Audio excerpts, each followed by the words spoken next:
How's it going, everybody? This is BeatTheBush. Did you know that you may have pre-diabetes and you may not even know it? Attention superstore shoppers. As per BeatTheBush mandate, most items in this store will give you diabetes. Thank you. In fact, the Center of Disease Control states about 1/3 of the US population actually has diabetes and they don't even know it. And on top of this, about 10% of the US population actually has diabetes.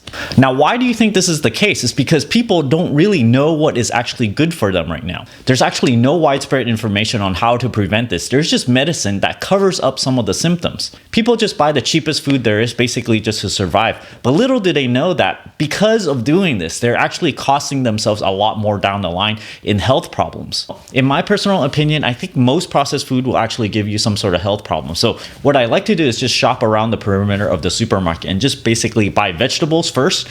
You buy your meat and then you buy your milk and eggs, and it's just around the perimeter most of the time. And in the center aisles is where they have all the packaged foods, the things that don't require refrigeration, the things that have a lot of preservatives. Whenever I shop at one of the low price centers, I just think it's a joke because a lot of people just buy big full carts of processed foods. They just haul a lot of things in there, and I just look through all of them. I'm like, wow, I won't eat any of that. And sometimes when I go shopping, I just basically cannot buy anything from those stores because they don't have very much fresh food. Basically, you go through the whole store and you see endless amounts of cheap food, which will basically kill you very, very slowly. Now, with me not working at a job, sometimes I see daytime television and there are so many diabetes medication commercials on. What these medication does is basically suppress the symptoms, but they don't really tell you to, hey, go and change what you eat in order to cure your diabetes. Most of the time, people will just take these medicine and they continue eating just like how they would normally. They continue eating the pies, the breads, and all these things that convert easily to sugar, which causes a sugar spike in your blood, which over the long term, it would cause you to be intolerant to the sugar. So most of these medicines just wants you to take it and take it over the long term and keep on buying them. So the profits will be there and they would keep on earning profits. If they have some method of curing your diabetes, well, then the profit goes away. Take the 10-cent ramen, for example. If you read the back label of it, it's basically a really long list of ingredients. And I can't understand what most of those things are. You've seen those videos where after you eat it, it basically won't digest for very long. There's basically no nutrition in it, and whatever starch in it, it converts easily to sugar. And if you eat this long term, it's not very good for you, especially with all the preservatives, all the MSG, and all the other bad stuff for you. I think as close as maybe 6 or 7 years ago, I used to buy a lot more soda. I would need to buy because I'm basically addicted to it back then and I need it.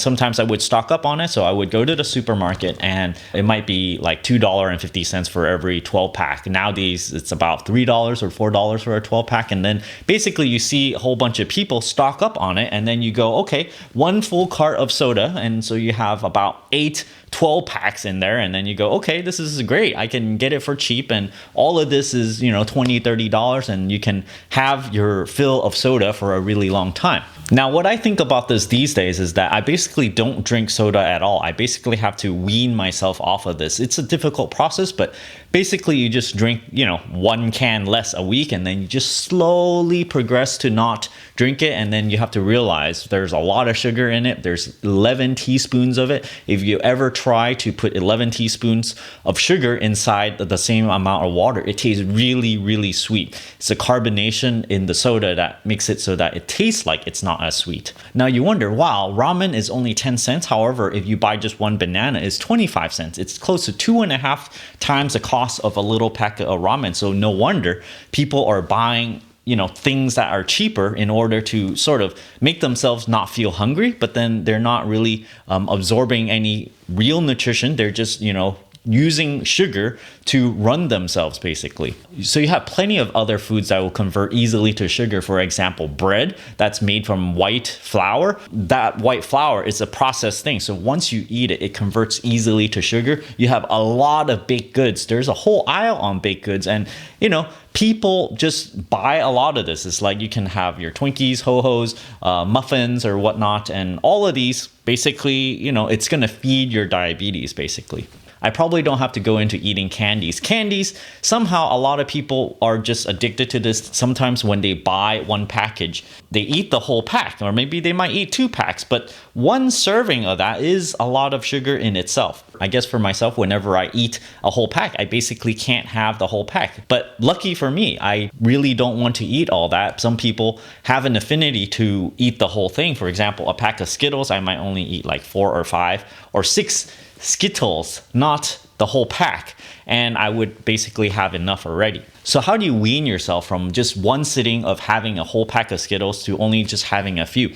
I basically have it only to get a sweet taste. I don't, eat the candy just to have the whole thing. So it takes a bit of training, because whenever you have a pack, you don't actually have to finish the whole thing. You just, have less and less. And then if you have less of a taste for sugar, such as when you're having a lot of soda, then you kind of get used to having more and more sugar. So if you look at the rest of your diet and just kind of reduce the amount that you're used to, then you're not going to sort of crave as much sugar in the future. Now, you actually do need carbs to run your body. It's just that you should not be having so much refined carbs where it converts easily to sugar. If you have carbs in the form of, let's say, sweet potatoes, or other things that's in vegetables, there's carbs in vegetables, it goes in your blood a lot slower. So then you don't have an insulin spike, you don't have a sugar spike in your blood. So what am I doing in this aspect of things? I used to eat a whole bowl of rice, 1 cup of uncooked rice,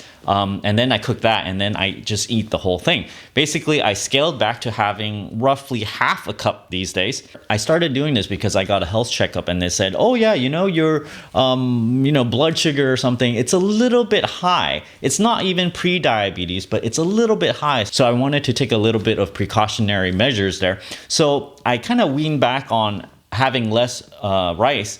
But then recently I found out that you can basically have barley, whole grains, you can have brown rice, except brown rice has a little bit arsenic levels, depending where it comes from. So I feel like barley is actually really good. I cooked some of it the other day. You just kind of soak it and then you cook it, and then it tastes really good. It does not taste exactly like rice, but I feel like it's a good substitute for it, and I'm able to just almost completely take out my rice intake at all.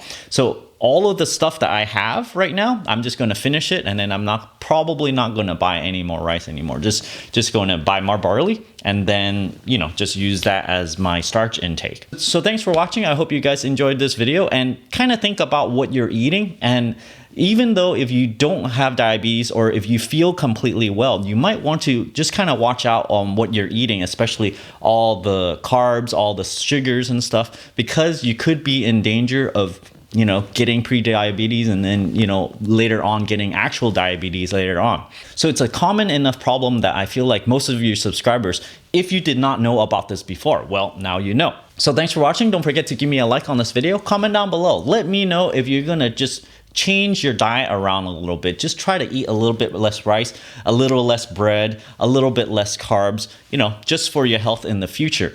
This is actually really important for your finances, because if you happen to get diabetes in the future, it's gonna cost you a lot. And I saw some figure about $40,000 just for medication alone. If you're interested in supporting this channel, check out my Audible link down in the video description below, where you can get a free audiobook. And if you don't like this audiobook or this service, you can cancel it before it expires, and then you can still keep this audiobook for free. I also have a Patreon over here where you can get perks such as past spreadsheets I've used in previous videos. And as always, don't forget to subscribe to my channel over here and click that bell icon next to that subscribe button so that you get a new notification whenever I upload a brand new video. Thanks for watching.